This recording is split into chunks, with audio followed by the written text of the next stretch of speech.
Chapter 41. Do you like Star Trek? Craig asked. Jeremy flashed a wide grin. Best show ever. They sat on Craig's front porch waiting for the guys. Craig was on the top step, his hands across his knees. Jeremy was almost laying in the walk. His head rested on the bottom step, his feet crossed at the ankles. Craig asked, new or old?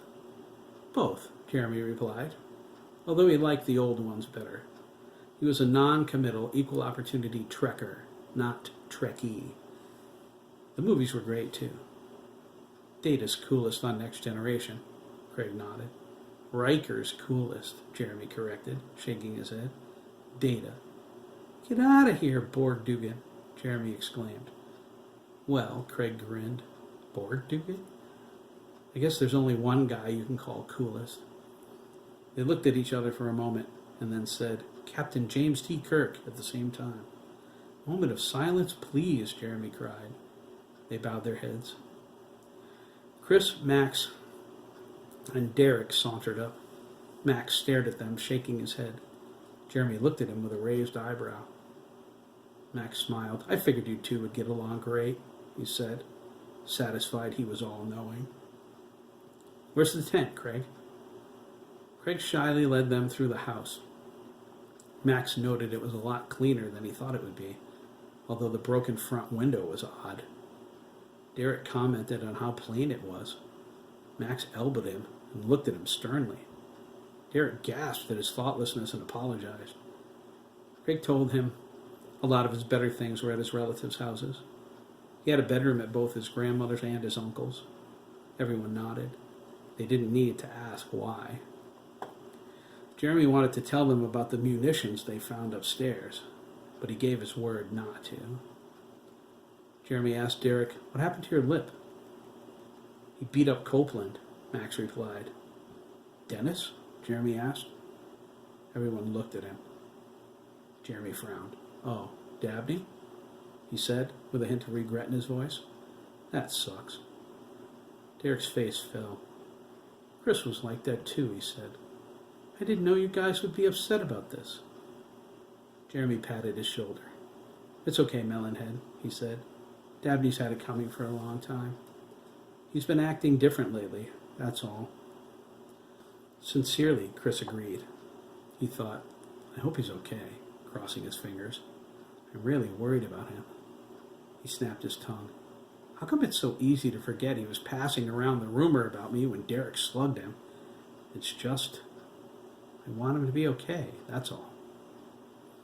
I thought he might be coming around, Jeremy said. I hope this doesn't set him back. He was talking smack about Chris, Derek exclaimed. A lot of people are going to talk smack about me, Derek, Chris said. I hope you don't plan on fighting them all. He smirked. Todd O'Connor was. If you want to come to the farm with me one day, you can have a go at him. Derek's eyes widened. Jeremy turned to Chris. Sam wasn't home, he said. Oh? Chris asked. Sam's always home. Jeremy shrugged. Steph said he went to some camp. Since when does Sam go to camp?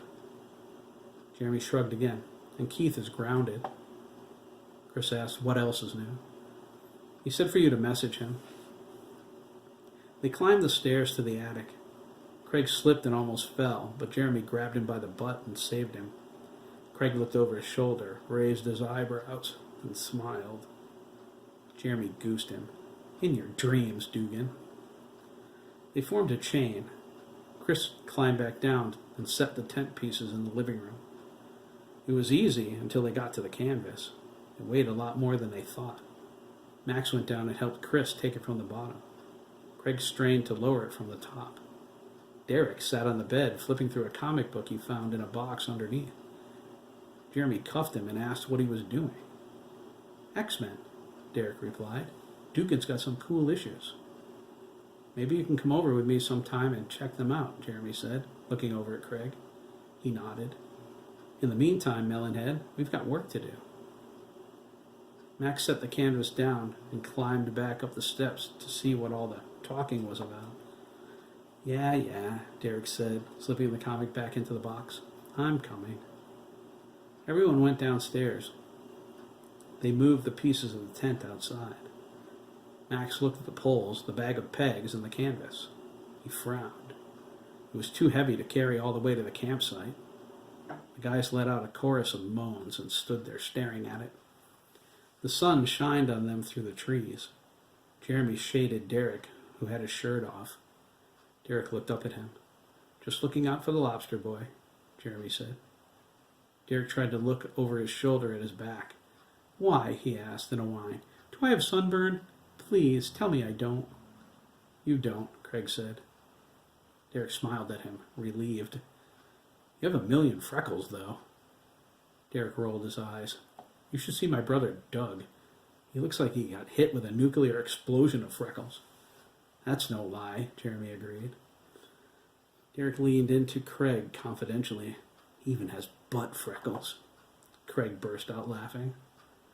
"I've got an idea," Max said. "Chris, come with me." Chris nodded. They jogged toward the garage. Jeremy called to them and asked where they were going. Max turned back and said, "We're checking on a ride." Jeremy nodded. Craig asked if anybody wanted lemonade. Derek was the first one through the door and into the kitchen. Jeremy and Craig looked at each other. They shrugged and followed him. Max and Chris raced to Gibbons' garage. They tore around the corner where Chris collided with Lyle. It felt like hitting a brick wall. He fell to the ground, landing on his backside. Lyle exploded with laughter. "Twice in one friggin' day. Is there a teenage contract out on me or what?" Chris blushed so severely, Max figured to start calling him Lobster Boy instead of Derek. Jose slammed Lisa's hood shut. Hiram and Arthur were seated at the card table. Hiram glared at Chris until they made eye contact. His expression melted quickly. Chris nodded at him and looked away. "That's right," Hiram thought, gripping the arms of his chair. "You're in control, McKee. For now." Lyle lifted Chris off the ground, as if he weighed no more than a Raggedy Andy. "What's up, McKee?" he asked. "You weren't trying to kick my butt, were you?" "No way," Chris exclaimed. "I was worried," Lyle said. He leaned over so they were eye to eye.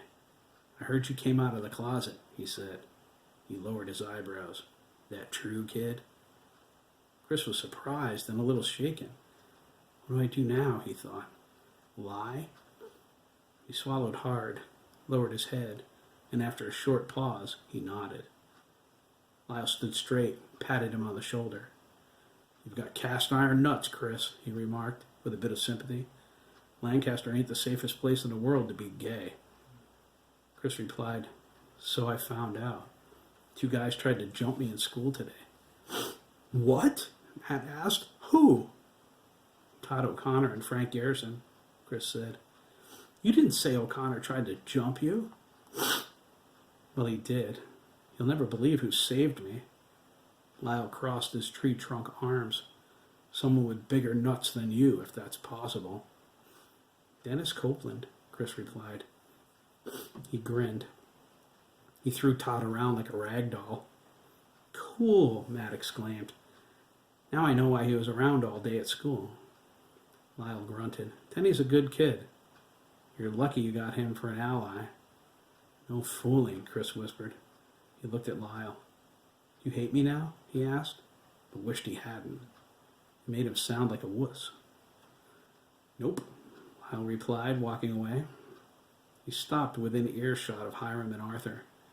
"Kelly's been my friend for years, and he put the flame in Flamer." Arthur raised his hand and snapped loudly. Chris smiled. "I'll tell you what, McKee. Anyone messes with you, come and get me.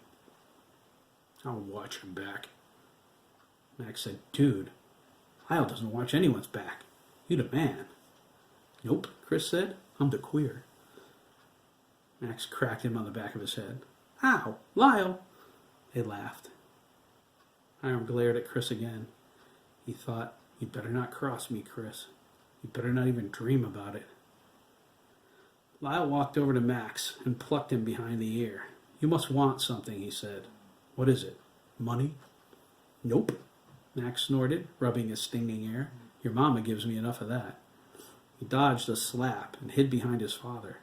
Don't hide behind me, Jose cried, shoving Max back into the lot. We got your life insurance. We'll get by. Max feigned hurt. Oh, great. Thanks. Chris said, we need some help with an army tent. It's too big to carry down to the pond. Is that all you want, Max? Lyle barked. He wasn't going to chase him. Not this time. A ride? See, Max nodded. I don't believe it. I got away with dissing Lyle's mother.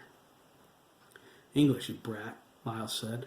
It's bad enough Lisa does that crap to me all the time. Lisa's a good Puerto Rican, Max replied. Jose burst out laughing. Lyle tried to grab Max, who easily dodged and slipped back over by Chris. Are you sure it's an army tent? Lyle asked, tilting his head and closing an eye. Both boys nodded. Lyle said, I'll take you. I want to get a look at this thing. He shook his head. I wonder if Dougan kept one from Afghanistan. I could take them in my pickup, Hiram volunteered. Chris thought his smile looked phony. Forget it, old man, Lyle said. I hate when kids ride in the back of a truck. It's too dangerous.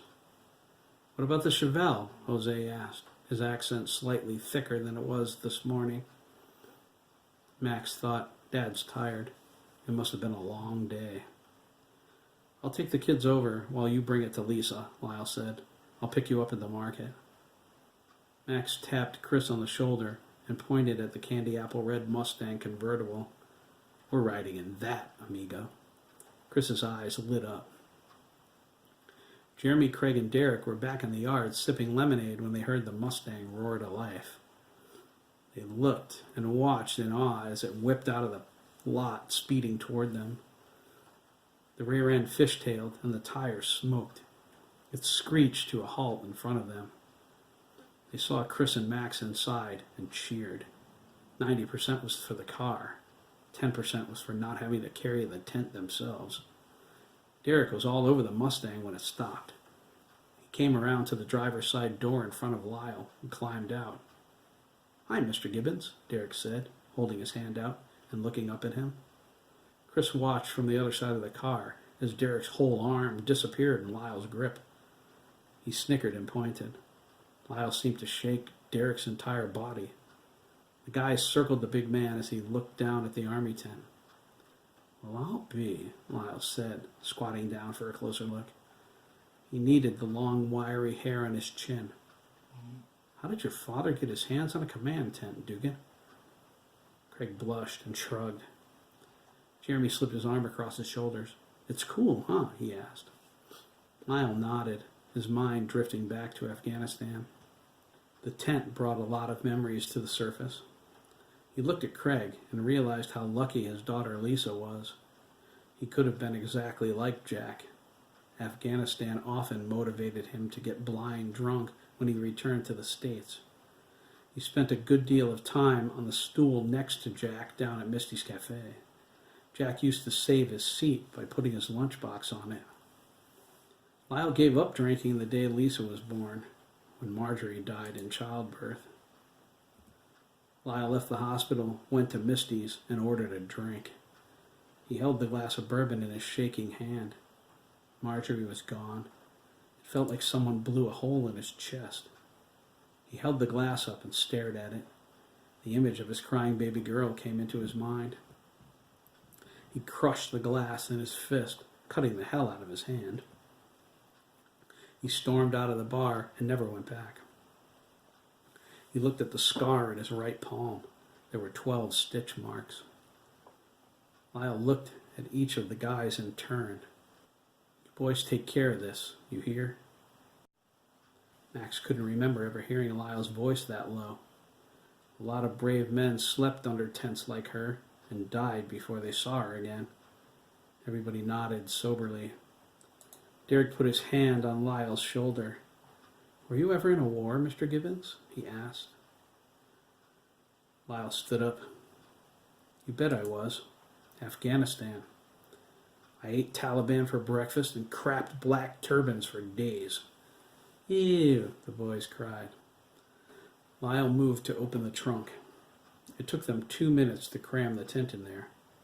Chris wished he remembered his boom box. Lyle told him they could stop at his place if he wanted. Max suggested it might be a good idea as Lyle put the top down. Chris sat in front with Derek on his lap. The rest of the boys sat in the back with the poles lined up the middle, sticking out the rear. Lyle hit the key. The engine roared to life. They tore down to the dead end and spun around. The boys howled. Lyle smiled sheepishly at Mrs. Turner as they passed. She stopped sweeping her walk and shook her finger at him. They made a quick stop at Chris's house for the boombox. Lyle chatted with Virginia while Chris and Derek ran inside. She was glad the boys were in good company. She wondered if Lyle was the one buying the alcohol, but decided that was impossible. Lyle wouldn't do that. She saw Craig Dougan in the car. That was more probable. But Virginia didn't think the kids were brave enough to talk to Jack, let alone ask him to buy for them. She caught a worried look from Craig and walked over. She leaned down and smiled at him. "You're a pretty handsome young man, Craig," Virginia said, touching his soft cheek. "What a beautiful shade of hazel your eyes are." Craig blushed insanely. Virginia ruffled Jeremy's hair. "Having fun, kiddo?" "The hair!" Jeremy cried, covering it up with his hands. "Oops," Virginia gasped. "I'm sorry. It's just, well, it's so soft. I can't help it." "I'll bet," Jeremy scowled, giving her the evil eye. Virginia looked at Craig again. He seemed terrified. She wondered why. "I didn't know you were friends with Craig," Virginia said to Jeremy. Her smile never left. Craig cringed. "Oh no, here it comes. She's going to hate me, and she's going to tell Jeremy he can't hang around with me. I knew it. Not friends, Mom," Jeremy corrected. Craig's heart stopped. "Best friends." Craig let out a whoosh of breath as his heart restarted. Virginia was delighted. Jeremy looked incredibly happy. "That's wonderful," she said, ruffling Craig's hair now. "You boys take care of each other, okay? Best friends are something very special." "You bet," Jeremy agreed, elbowing Craig. "You're not mad or anything?" Craig asked, lowering his head. Virginia picked it back up. "Why would you think that, sweetheart? I don't pick Jeremy's friends. If he likes you, that's good enough for me." "Told you," Jeremy said. Craig flushed with happiness. "Thanks, Mrs. McKee." "Call me Virginia," she said, and shook his hand. It was soft on the outside, but rough with calluses on the inside. They were working man's hands. She felt sympathy for him at once. "You make sure you stop in over here, too. You're welcome any time." "Really?" Craig asked. Virginia nodded. "Really." She leaned in and kissed Jeremy on the cheek. She returned to Lyle. Craig snickered. Jeremy crossed his arms. "My mother loves me." Craig shook his head. "I don't have one." "Where is your mom, anyway?" Craig said, "Hollywood. She left when I was a baby. I think it was because of my dad." Jeremy agreed. That had to be it. "Take care of my kids, Gibbons," Virginia said. Yeah, Lyle muttered. His eyes lit up. "Hey, since your old man won't come down and play poker, why don't you?" Virginia crossed her arms. "How bad do you want to lose?" "Oh, ho, ho, ho," Lyle sang. "You think you got what it takes?" "Next week," Virginia smiled, grabbing Chris as he attempted to fly by with his iPhone boombox. She kissed him on the forehead. Chris squirmed. "Mom!" he whined. Virginia ignored him and looked at Lyle. "You're mine, Gibbons." "Huh?" Chris asked, his eyes as wide as saucers. "Get in the car, Chris," Lyle said. "Your mom's just blowing smoke." "We'll see," Virginia replied. Chris escaped her grasp and got in the car. Derek came out of the house with a Twinkie in his mouth. He stopped short when he noticed everyone was staring at him. "What?" Derek asked, his voice muffled by the snack cake. He looked to see if his fly was down. It wasn't. "What did I do?" "Where's my Twinkie?" Max yelled. "Yeah," Chris agreed. "Yeah," Jeremy and Craig chorused. "Yeah," Lyle bellowed. Everyone jumped and then laughed. Okay, okay, Derek whined, stomping back into the house. Sheesh, what's a guy got to do? Get the Twinkies, everyone yelled. Derek stuck his head back out. I'm getting them. He took a big bite off of his own. Mm-mm. Get the damn Twinkies, Lyle hollered. Derek ran to get them. Once everyone was back in the car with the whole box of Twinkies, Lyle drove them to Pond Road. He parked the car by the wood line. The pond was empty. Lyle helped them carry the tent down to the swimming hole where the campsite was. Oh no, Max thought. I didn't know he was coming down with us. Matt saw Lyle and tried to hide the cooler. Just bring the beer over here, Gardner, Lyle called. He saw what Matt was trying to do. Everyone gasped. Lyle looked at them like they were stupid.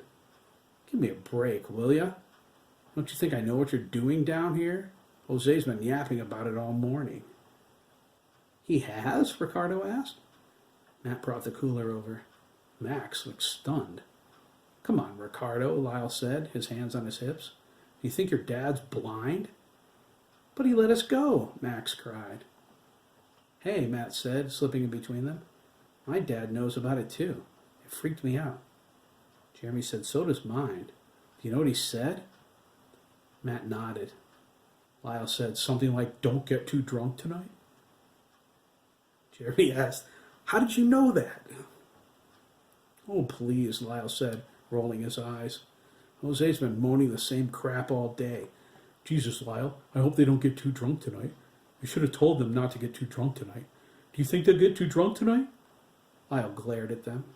They shrank back. He waved his hands. Screw it, boys. Get drunk. Everyone laughed hysterically. Lyle chuckled all the way back to his Mustang.